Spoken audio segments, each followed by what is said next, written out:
Hello, my friends. I'm really excited to be talking to you about some more Conan. Hell yeah. We're looking at the Savage Sword of Conan, issue 5.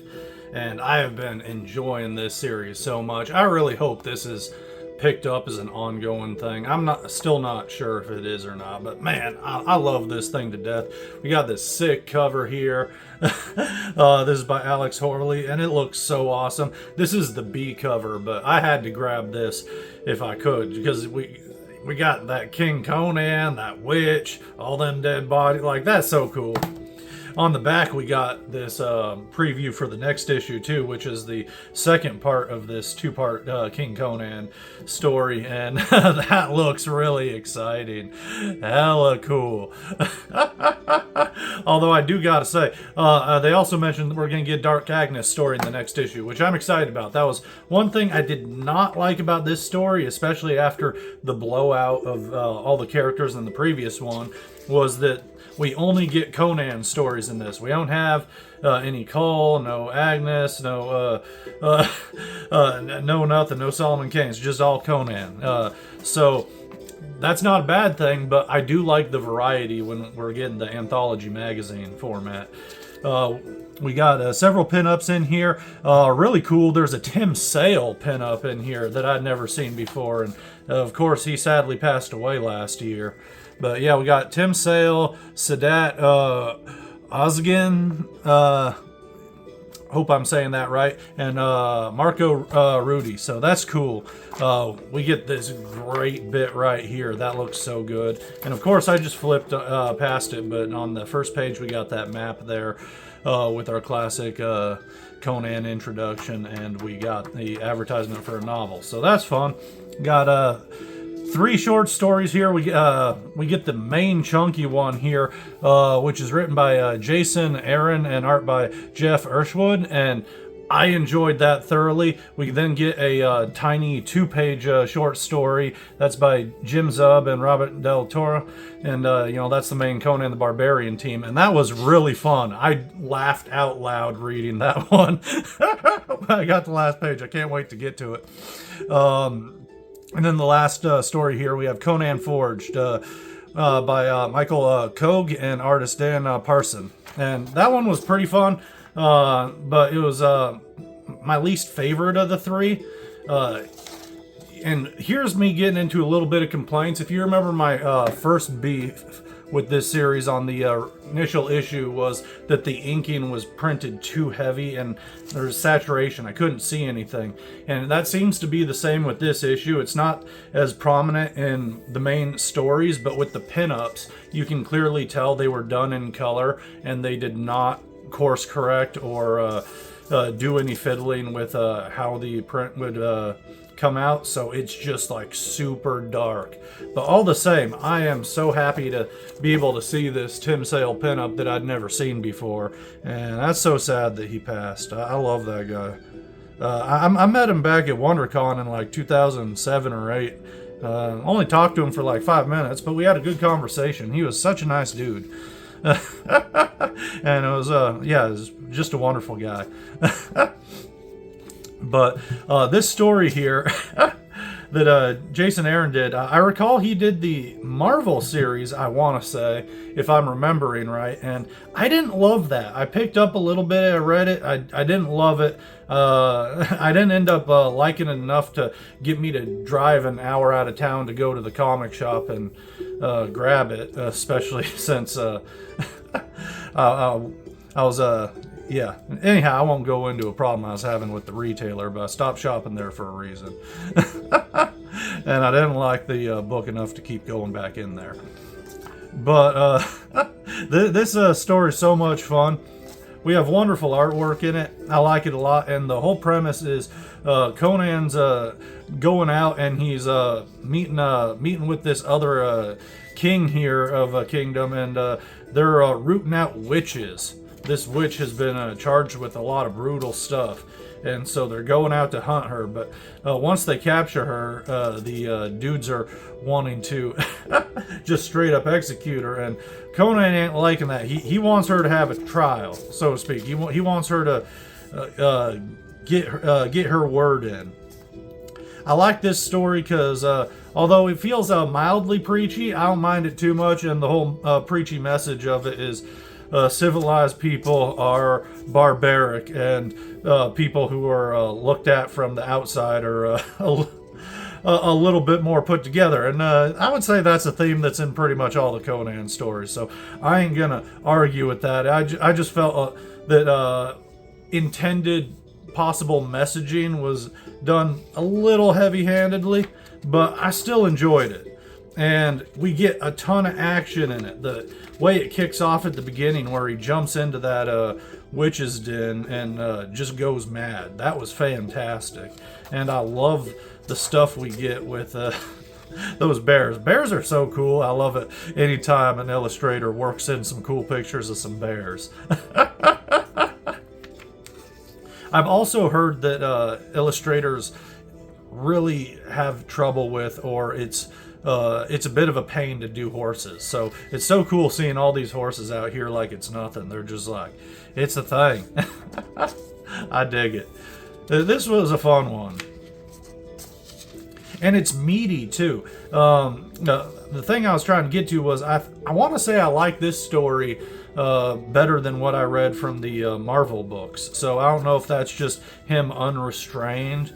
Well, I haven't read a whole lot of Jason Aaron, but what I have, I want to say I liked, because I remember, God, like 20 years ago, I read his Ghost Rider book, and I was picking up the Ghost Rider book, and I wasn't loving the guy who was writing it before. What was it? Am I remembering right? Was it Daniel Way who was writing Ghost Rider for a while? But anyhow, the guy who was writing it before Aaron picked it up, I didn't care for that run so much, but it got so good when this fella took over the Ghost Rider book, even though it was just wildly different than what Ghost Rider is. It was fun. But yeah, man, this story was real good, and I'm excited to pick up the second part of it. And that's good too. That's what I love. I love it when in these anthology magazines we're getting. I love it having a complete story and a story with a cliffhanger. Give me a reason to pick up the next issue, but also make me feel like I got my money's worth by getting one solid story. And we get that in this book.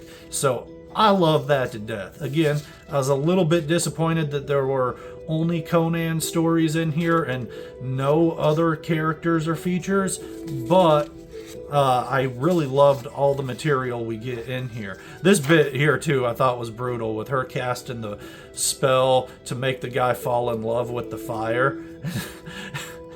And so he pretty much burns himself to death trying to make out with the flaming pillar.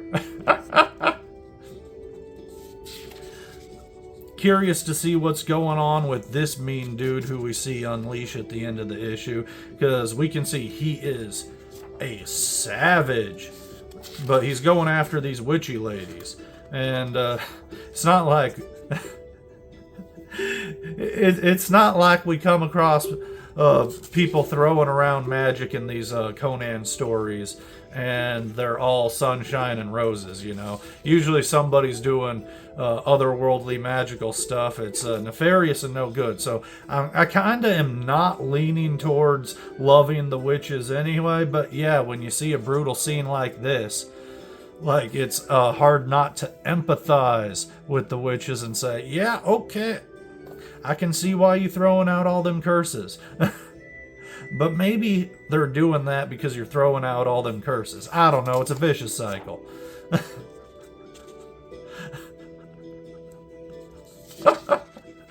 Call me an asshole. I have trouble empathizing with the magical witches.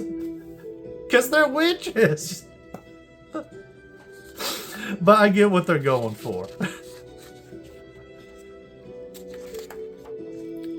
But yeah, really fun. I like the turn Conan has. I love him storming back into the town after leaving and rescuing the witch, just because it doesn't sit right with him with how things are going down. And clearly the Inquisitor fella here is a bad no good Nick. I love this pinup here. This is so cool with this wicked looking giant. And again, they use part of this pinup here for that opening spread. Each issue, they always just crop a really good piece of artwork and put it on that credits page there. So I like how they do that. Very cool pinup, but again, this looks much more clear than that Tim Sale pinup, and I just have to think that had to do with that being fully colored and them not adjusting for such. Here we get this beautiful 2-page short story. And in the description and the credits, I thought it was actually going to be a prose story, just like all words with an illustration by De La Torre, but no, it's just a 2-page short comic. But it is so beautiful. I love this. You know, there's only one bit of dialogue in the whole thing. It's just purely visual, and thanks for nothing. When I read that little word bubble as I saw that horse going up with that lick, I just busted up with the belly laugh. This is a fantastic, wonderful page. Just such a good comic. It's simple. It conveys so much with so little. It's wonderful. I had a blast with that. And not a knock against this story, but it was my least favorite of the 3, and I can't place this as my favorite story of the 3, even though just for the sheer amount of pleasure these 2 pages gave me, it might as well have been. But I really do like the main story, and I'm really excited to see what happens there. This story was fun, but it didn't grab me nearly as much as the main feature. Not a knock on Michael here. I just liked Jason's story a bit more. But this is fun. We got good art here. It's a little bit more cartoony, but I like it. It fits the story well. I really like the heavy tones and the shading. I don't know if that's this story in particular, or, like I say, the printing seems a little bit off to me on my issue with everything going on with how dark and saturated it is, but I feel like it really complements this artwork here, and especially like getting the shades and tones on the faces.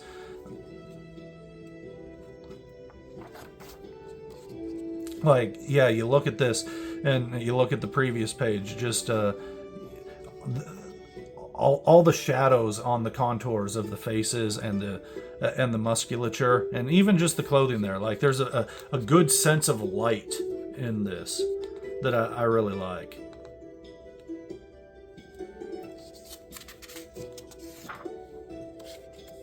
But pretty simple story. With that nail. Really like this pinup here, but again, unlike that previous pinup we saw, and much like the initial pinup, this one's very dark, and you gotta kind of get a little bit close to really get the details. And just I feel like this might have been better if it was printed in color, just because I feel like it probably was originally in color, or just like how heavy the darks are. A lot of details seem lost to me. But cool pinup all the same. And then right here, we just got an advertisement for upcoming stuff with them reprinting material and doing some books and things. So that's pretty cool. I haven't checked out any of the actual new fiction. I've just been picking up the comics here, and I'm having trouble keeping up just with that with my time. I guess that's what you get for having a bunch of different hobbies and liking different things, is you kind of lag behind if there's a schedule. But I'm having fun. That's what matters. And I know that every single time I pick up one of these Heroic Titan comics, I'm going to have a good time. Conan the Barbarian is by far my favorite book I'm reading and have read in I can't even remember how long. And man, if this is a true ongoing, I'm like super stoked, because I just love the anthology format and always getting new stuff. And I love that sense of a complete tale while having something that leaves me wanting more. And this always delivers for that. And cool, really cool. Love this cover. I am disappointed that we didn't see the alternate cover in the book as well. I do like it when we get the variant covers at least printed somewhere in the book. So that's unfortunate. I really like that the main series, Conan the Barbarian, does that though. And I'm especially glad I picked up this issue because I love this cover so damn much. Anyhow, thank you for joining me and let me talk about Conan to you for a bit. It's just me getting more bang for my buck out of this book, because I just get to enjoy the Conan all the more when I go on these little video rants. So we'll catch you next time.